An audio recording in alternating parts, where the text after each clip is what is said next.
తనేదో ఈ కలియుగాని కలికి అవతారం అనుకుని అన్యాయం అధర్మం అంటూ పెద్ద పెద్ద కోతలు కొత్తన్నాడు. మంచి ఐడియా ఇస్తాను, దగ్గర రండి.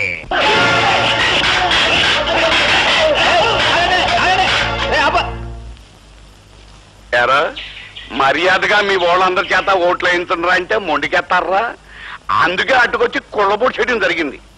అయినా పక్కన వెళ్ళరా నాకు తెలియకడుతాను. నా గుర్తు మీద ముద్ర గుద్దు పడేస్తే మీ సొమ్మేం పోతరా? అయ్యా, మన గుర్తు ఆంబోతు.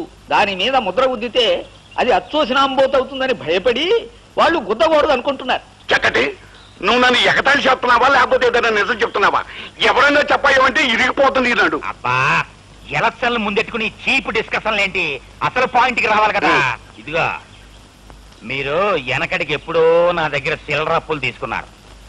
వడ్డీ చక్ర వడ్డీ ప్రకారం ఆ ఎంట్రోగంలా పెరిగి 100,000, 1000 అయ్యాయి. ఆ సంగతి మీరంతా మర్చిపోయినా ఆ ప్రాంసరీ నోట్లు నా దగ్గర ఉన్నాయి. మరి నా అప్పు తీర్చమన్నే పట్టాను అంటే మీ కొంప, గోడు, చెంబు, తప్పేళ, మీ పిల్లని తాళిబొట్టు ఇచ్చేయటమే కాకుండా మీ పిల్లల్ని రాళ్ళు రప్పలు కొట్టే వాళ్ళ కింద నాకు అప్పచెప్పాల్సి ఉంటుంది.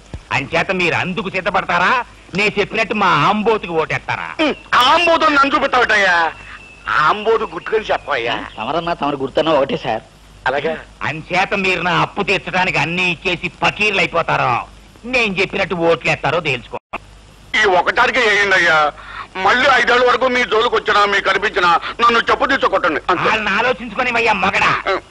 ఆలోచించుకోండి.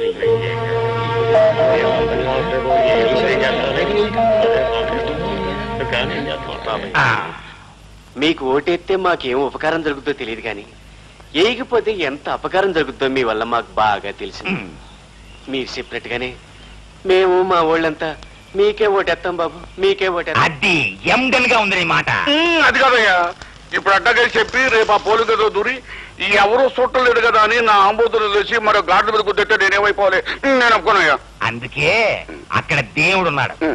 మీరంతా మా ఆంబోతుకే ఓటేస్తామని ఆ దేవుడి మీద ప్రమాణకం చేసి మరీ చెప్పాలి.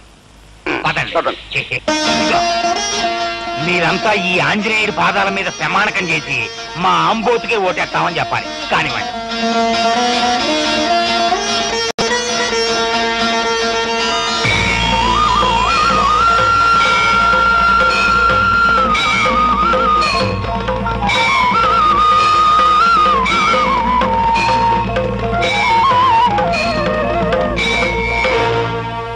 లేదు బాబు, మమ్మల్ని చంపినా సరే నరికినా సరే మేము మీ కోటేయం బాబు. అమ్మనాయారా, ఆఖరి క్షణంలో ఎంత అడ్డం తిరిగిపోయారా? ఏటయ్యా బతుకప్పు, ఈ పల్లెటూరు ఓట్లు పడకపోతే ఇక మన పని చవరమే. ఇప్పుడు ఏం చెయ్యాలయ్యా? ఇదిగో బాబా, 2-3 తుమ్ములు నా మొఖాన్ని తుమ్మైనా సరే ఐడియా చెప్పయ్యా. ఇదిగో, కొత్తగా కడుపైందల్లా ఊరికే కింద మీద అయిపోకు. ఈ రాజకీయాలు నీ కొత్తగా నాకు అలవాటే. అసలు మనకి ఓట్లేని పల్లెటూళ్ళని ఈ ఆంధ్రప్రదేశ్ మ్యాప్ నుంచే సరిపోయాలి. ఎట్టగయ్యా? చెరువు గట్లన్నీ తెగ్గొట్టేసి పల్లెటూళ్ళని ముంచేసామనుకో, మనకు ఓట్లేని వాళ్ళంతా నీళ్ళలో పడి కొట్టుకుపోతారు. 2-3 రోజుల్లో ఇట్లా జరిగిందంటే మిగతా వాళ్ళంతా భయపడి చచ్చినట్టు మనకే ఓట్లేస్తారు.